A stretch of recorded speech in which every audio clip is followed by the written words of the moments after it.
নির্বাচন আপনারা সকলেই অবগত রয়েছেন।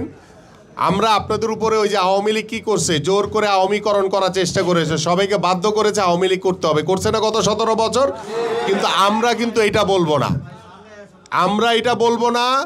আপনাদের মন থেকে, আপনারা যেহেতু ব্যবসায়ী, আপনাদের মন থেকে যদি মনে করেন যে হ্যাঁ আমরা আগামীর ফেব্রুয়ারি নির্বাচনে ধানের শীষকে ভোট দিব, ধানের শীষের প্রার্থীকে বিজয়ী করব, বিএনপিকে বিজয়ী করব, জিয়া পরিবারকে বিজয়ী করব, দেশের উন্নয়নের জন্য, দেশের মানুষের কল্যাণের জন্য, দেশের মানুষের যে মানব সম্পদের যে আমরা গুণগত পরিবর্তন চাই, মানব সম্পদের যে উন্নয়ন চাই এবং দেশের রাজনীতির যে উন্নয়ন চাই, দেশের রাজনীতির যে গুণগত পরিবর্তন চাই, এই যে বিষয়গুলো নিয়ে প্রত্যেকটি সমাজের আপনাদের ব্যবসায়ীদের যে একটা গুণগত আমরা পরিবর্তন আনতে চাই।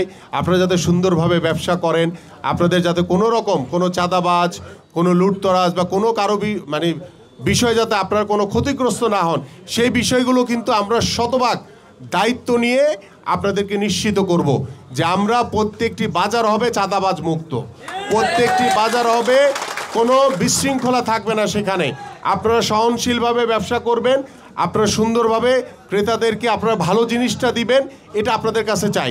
এই চিন্তা ভাবনা থেকে আমরা আশা করছি আগামীর ফেব্রুয়ারিতে, এই কথা না বলি,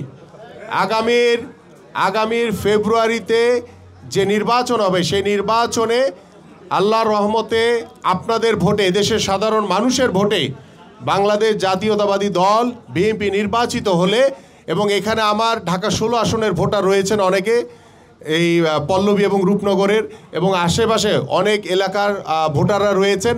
আপনারা সকলকেই আমি আহ্বান করব, ইনশাল্লাহ আমরা এইভাবে ঐক্যবদ্ধ থেকে, সুসংগঠিত থেকে ইনশাল্লাহ আগামীর যে নির্বাচন হবে সেই নির্বাচনে ধানের শীষের প্রতীকে বিএনপিকে, জিয়া পরিবারকে, আপনাদের পছন্দের প্রার্থীকে ভোট দিয়ে ইনশাল্লাহ আপনারা জয়যুক্ত করবেন। এবং আমি আপনাদেরকে আশ্বস্ত করতে চাই যে প্রত্যেকটি বাজার হবে চাঁদাবাজ মুক্ত, প্রত্যেকটি বাজার হবে অত্যন্ত সুন্দর শৃঙ্খলাবদ্ধ একটি বাজার।